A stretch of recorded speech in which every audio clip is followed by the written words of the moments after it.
उम्मीद है आप सब ठीक होंगे और अपने घर वालों के साथ बेहतरीन तरीके से रहते होंगे।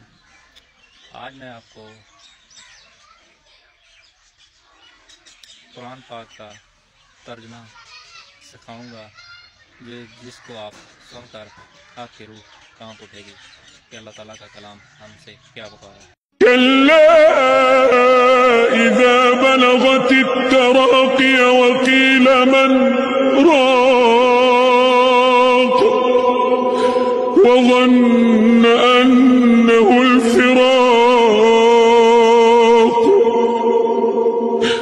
वल्तफ़्फ़ति الساق بالساق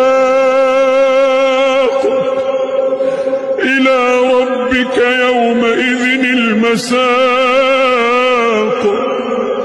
فلا صدق ولا صلى ولكن كذب وتولى ثم ذهب إلى أهله يتمطى أولى لك فأولى ثم أولى لك فأولى أيحسب الإنسان أن يترك سدى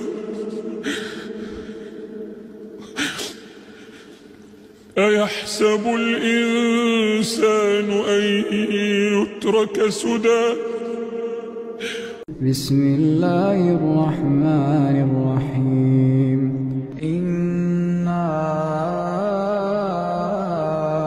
أعطيناك الكوثر فصل لربك وانحر